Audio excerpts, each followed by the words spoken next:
नमस्कार सर्व व्ह्यूवर्स. आज ज्या पॅन्डेमिकमध्ये आपण सर्व त्रस्त झालेलो आहोत, वेगवेगळ्या मुद्द्यांवर या सर्व जगांमध्ये, सर्व भारतामध्ये याच्यावर चर्चा होत आहे. तर अशाच या ग्लोबल एपिडेमिकवर वेगवेगळ्या क्षेत्रांमध्ये वेगवेगळे इफेक्ट्स झालेले आहेत. त्यामधलं एक महत्त्वाचं क्षेत्र म्हणजे शैक्षणिक क्षेत्र.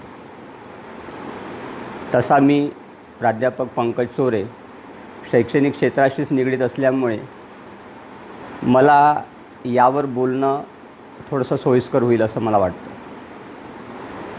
मित्रांनो, जेव्हा आपण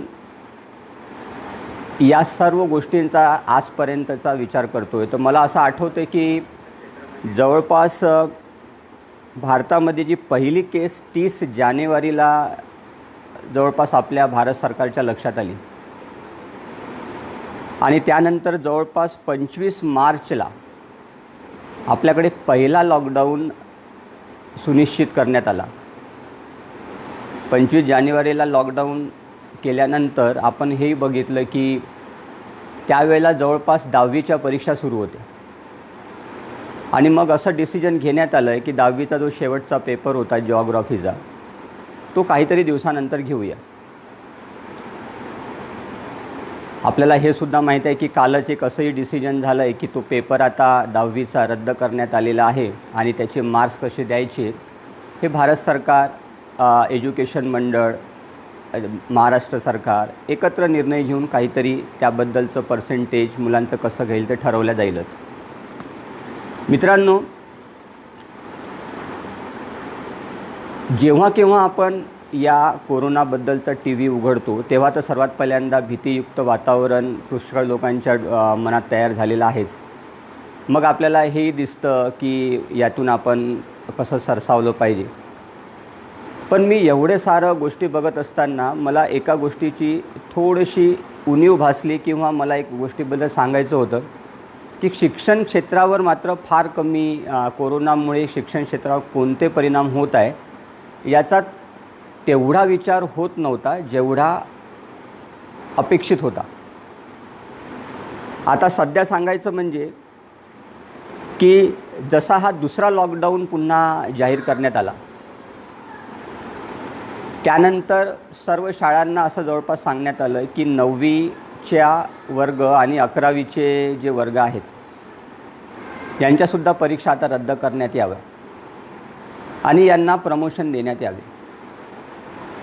इथपर्यंत सर्व ठीक आहे.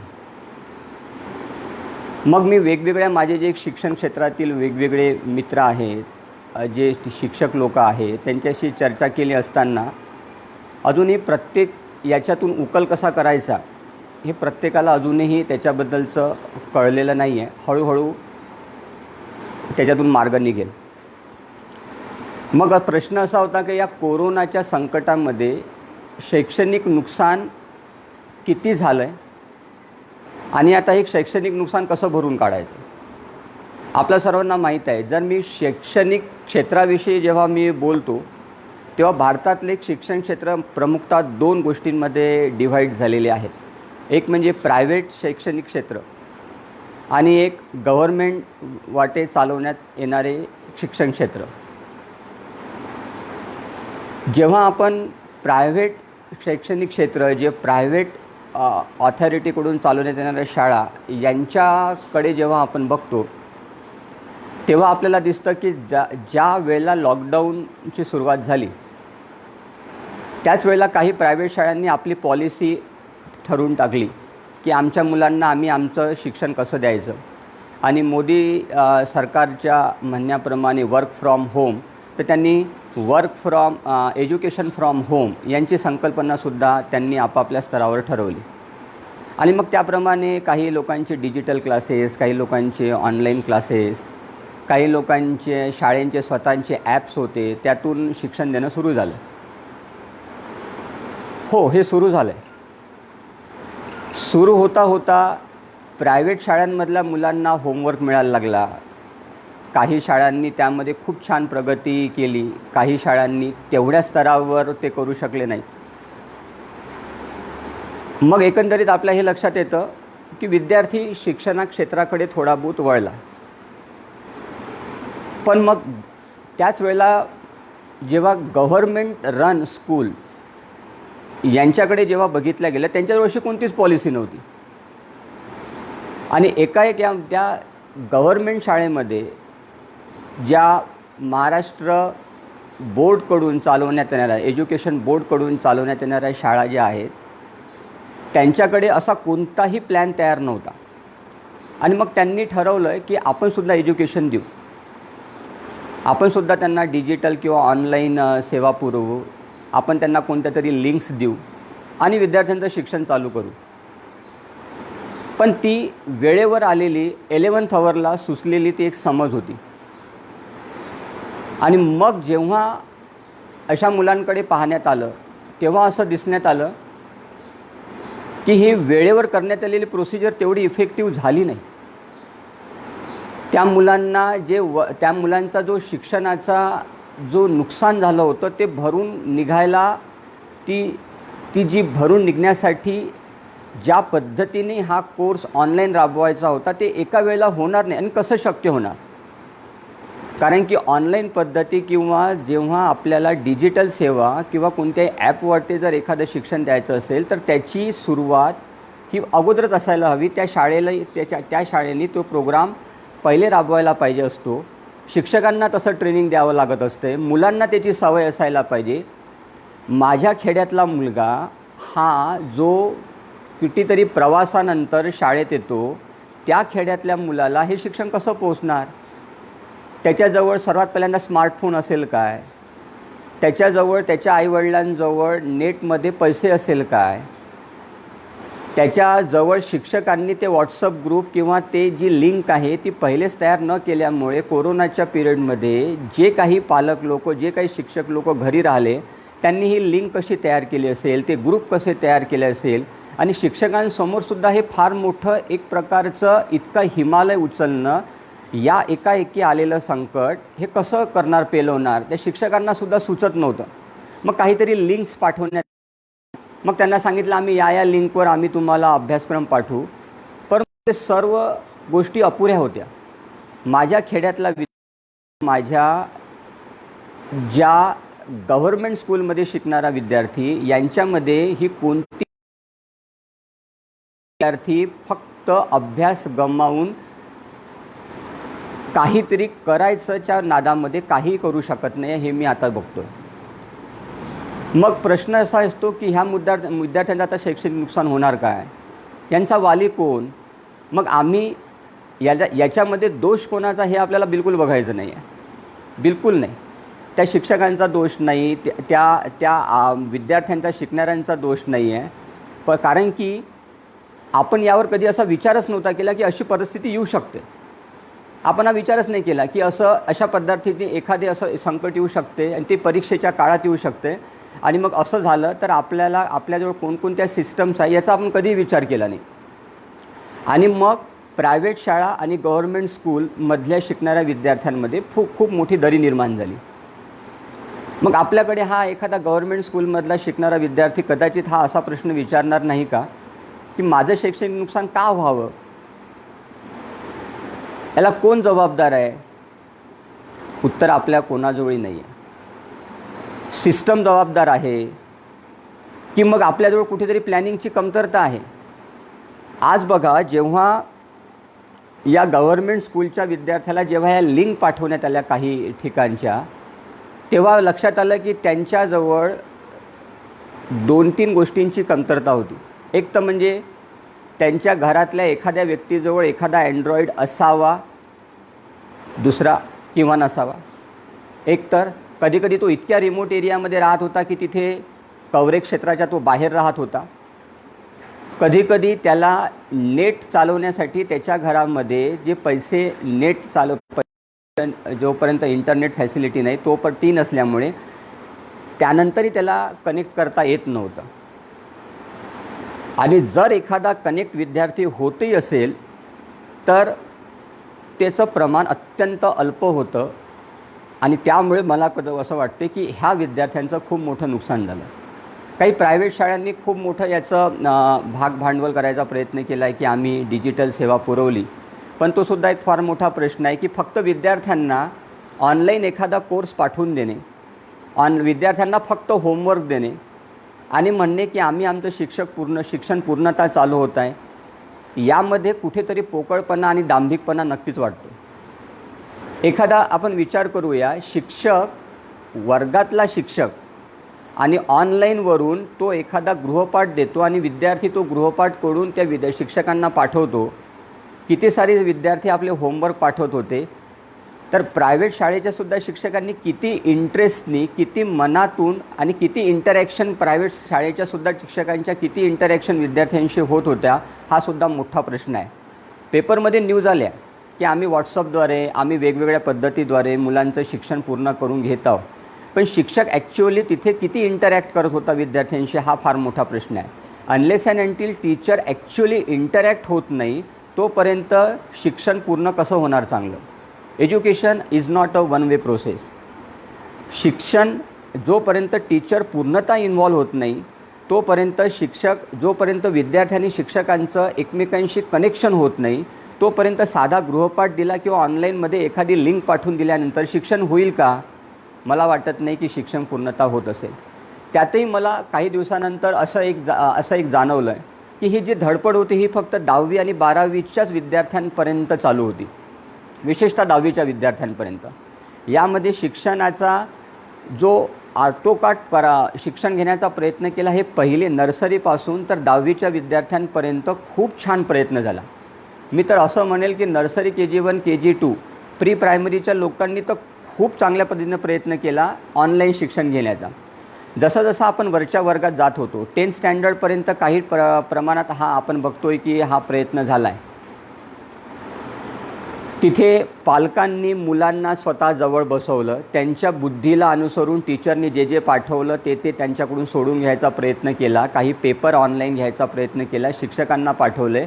10वीपर्यंत कुठेतरी शिक्षण कुठेतरी घेण्याचा थोडा बहुत प्रयत्न झालेला आहे, विशेषतः तेही ज्या शाळांची प्राथमिक तयारी यांची झाली होती त्यांचीच.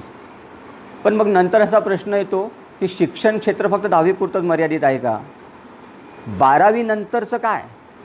मोठ्या शिक्षण क्षेत्रामध्ये मेडिकल कॉलेजेस आहे, इंजिनिअरिंग कॉलेज आहे, फार्मसी कॉलेज आहे, डिग्री ग्रॅज्युएशन आहे. इथे एवढा मोठा जो शिक्षणातला खंड पडत आहे याच्याबद्दल कोणी काहीच बोलायला तयार नाही. तिथे एज्युकेशन पूर्णपणे ठप्प झालं आहे का?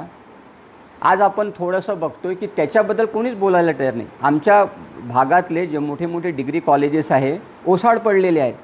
मग त्या लोकांना, त्या मुलांनी कसं एज्युकेशन घ्यायचं? त्या मुलांचा शिक्षणाचा रथ तर मला वाटते काहीच नाही आहे, आहे. त्या शाळेत त्यांचं एज्युकेशन, त्यांचा जो कोर्स जात आहे त्या मुलांचं कसं काय? एक छोटासा प्रश्न सांगतोय की आता 11वी सायन्स आणि 12वी सायन्सच्या विद्यार्थ्यांना आता 11वीची परीक्षा तर आपण रद्द केली इथपर्यंत ठीक आहे, पण जो कोर्स आता 12वीच्या सायन्सच्या विद्यार्थ्यांचा घ्यायचा होता तो कसा घ्यायचा आहे, याबद्दलचा आपल्याजवळ काही पॉलिसी आहे काय? हे आपण बघतोय की या लेवलला शिक्षणाचं किती मोठं नुकसान होत आहे. मला एक थोडंसं दुःखाने सांगा वाटतं आपल्याकडे की जेव्हा आपण न्यूज चॅनल बघतोय तेव्हा आपण पाहतोय की भारताचं कोरोनामुळे किंवा जगाचं मंदी येणार, आर्थिकमध्ये प्रत्येक देश आर्थिकतेने कसा डबघाईस येणार, आर्थिक आणीबाणी हा सुद्धा शब्द वापरला गेला, उद्योगांचं किती नुकसान होणार, शेअर मार्केट किती खाली झालं आहे, सोन्याचे भाव किती वर गेले, शेतकऱ्यांचं किती नुकसान होत आहे, सर्व बाबीवर चर्चा होताना मला दिसत आहे. पण मला शैक्षणिक आणीबाणी असा शब्द मला कोणत्याही न्यूज चॅनलवर किंवा आमच्या काही विचारवंतांमध्ये शैक्षणिक आणीबाणी हा शब्द मला दिसलाच नाही. आपण शिक्षणाला इतकं सारं ग्रँटेड घेत आहो का? ही शैक्षणिक आणीबाणी आहे नाही का? जशाप्रमाणे आर्थिक आणीबाणी होते तर शैक्षणिक आणीबाणी होत असते ना. मग ही शैक्षणिक आणीबाणी असा उच्चारही मला कुठेच दिसत नाही आहे. शैक्षणिक आणीबाणी नक्कीच आहे, जर आपण विचार केला तर जवळपास 30 जानेवारीपासून जेव्हा आपल्याला इथे पहिला केस सापडले आणि 25 जवळपास आपण मार्चपासून जे आपण हा लॉकडाऊन पिरियड जेव्हा सुरू झाला आहे, त्यानंतर हा केव्हा संपेल याचा काही आपल्याला अजूनही ताळमेळ लागत नाही आहे. त्यामध्ये शैक्षणिक आणीबाणी हा शब्द मला कुठेही दिसत नाही. Why we are taking education as such a granted in a such a granted way. Education असं म्हटलं जातं की ज्या देशाची नीव हे एज्युकेशनवर ठरलेली आहे, त्या देशामध्ये सर्व गोष्टींचा विचार होतो, पण शैक्षणिक आणीबाणीचा विचार मात्र फार कमी लेवलला होत आहे. मला मात्र याचं फार मोठं आश्चर्य वाटतं.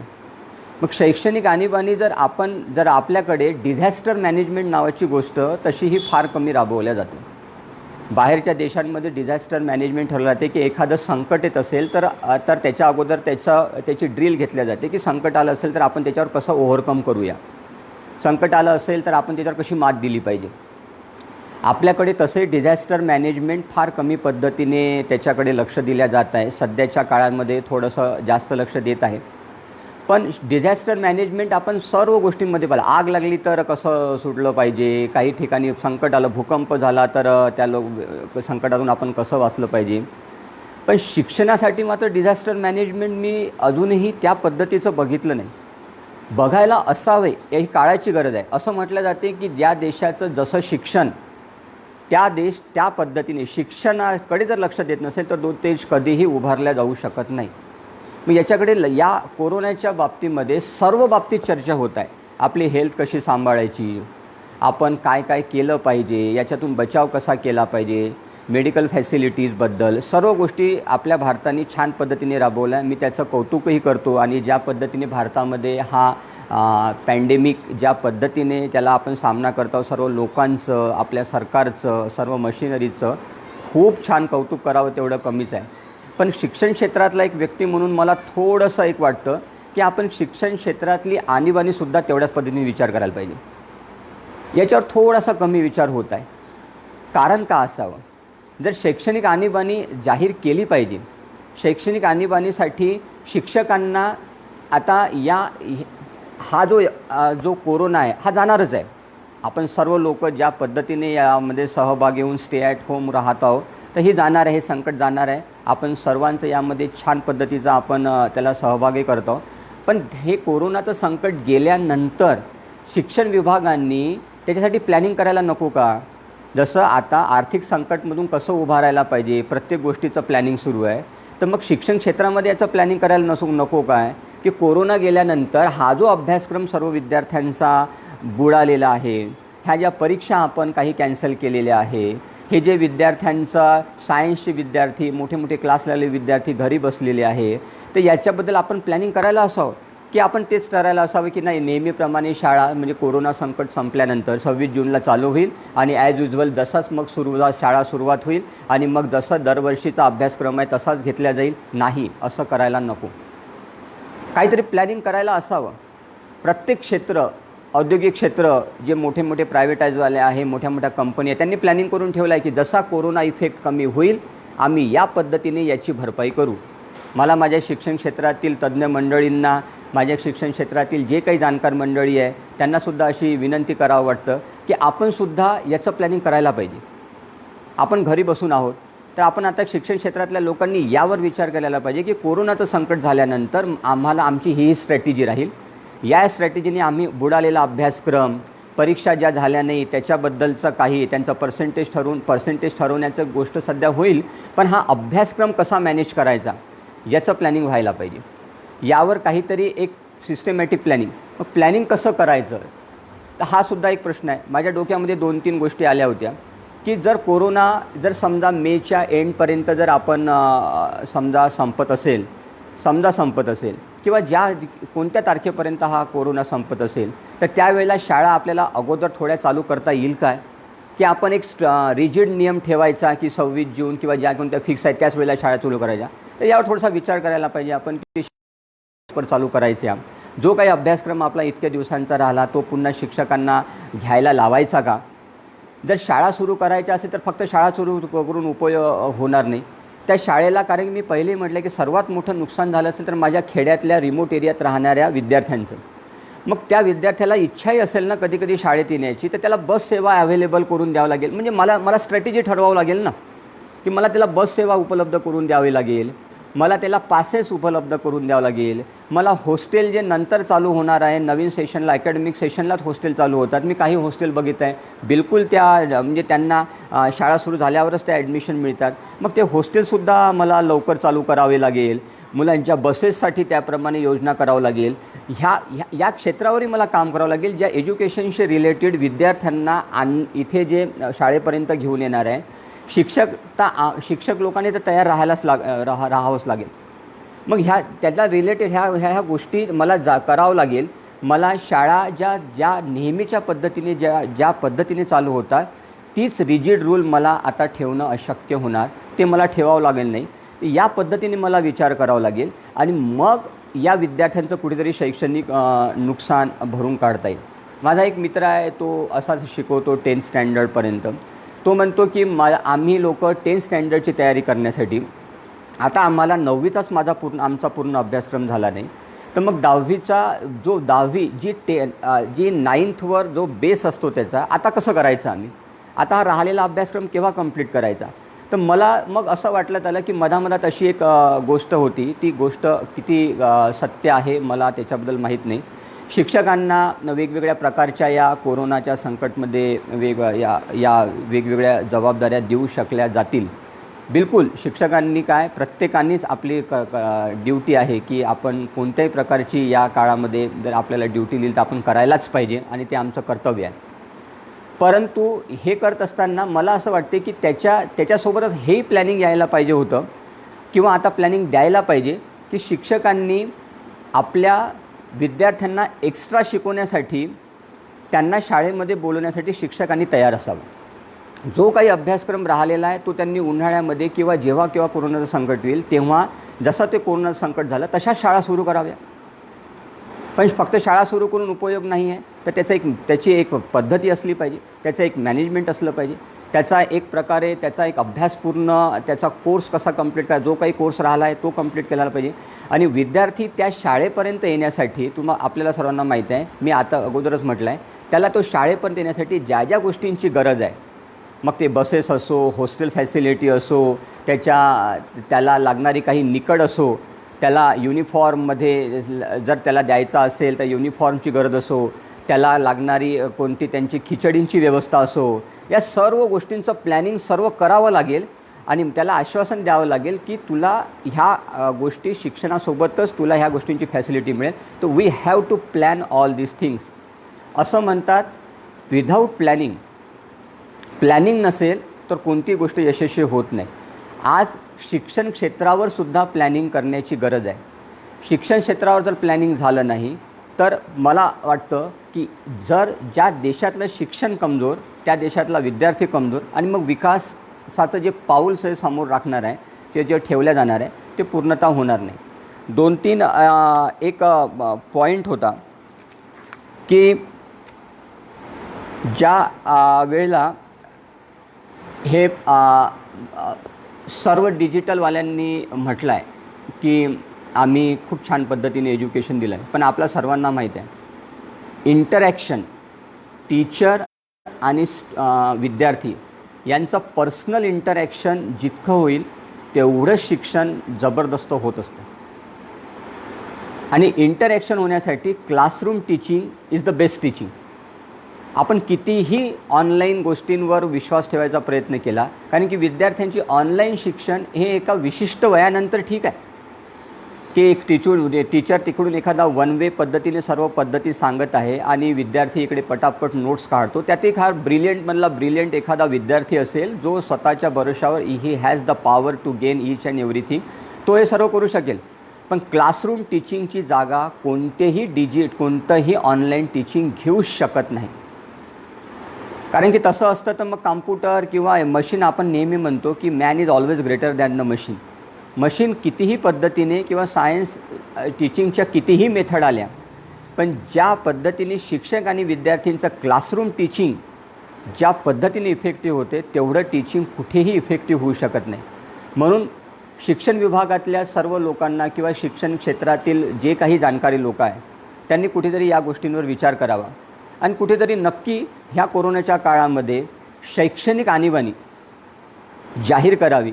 ज्या शैक्षणिक आणीबाणीमध्ये यावेळेला प्लॅनिंग करण्यात येईल की हा कोरोनाचं संकट गेल्यानंतर आम्ही शिक्षण जे राहिलेलं शिक्षण आहे ज्या शिक्षणामुळे ज्या शिक्षण मुलांना घेऊ शकले नाही ते आम्ही कशा पद्धतीने कंप्लीट करू.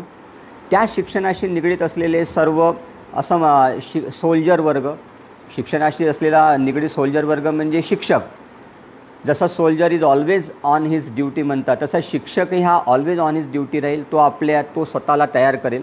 या शैक्षणिक आणीबाणीच्या काळामध्ये तो सर्व होमवर्क प्रिपेअर करून ठेवेल आणि त्या विशिष्ट वेळांमध्ये त्याला आपला हा राहिलेला अभ्यासक्रम कसा कंप्लीट करून याचं तो प्लॅनिंग करेल. प्रत्येक हेडमास्टर, प्रत्येक शिक्षण क्षेत्रातील त्या शाळेचे इन्स्टिट्यूशनचे अधिकारी, त्या शिक्षण क्षेत्रातले ऑफिशियल लोक, गव्हर्नमेंटचे लोक याचं व्यवस्थितपणे नियोजन करेल. याचं प्लॅनिंग या आर्थिक आणीबाणी म्हणण्यापेक्षा शैक्षणिक आणीबाणी या हेडिंगखाली याचं पूर्ण प्लॅनिंग करण्यात यावं.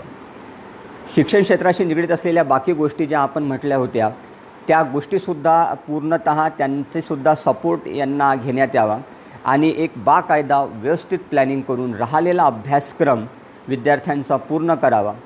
म्हणजे आपल्या भारतातली शिक्षणाचा जो दर्जा आहे तो कुठेही कमी होणार नाही.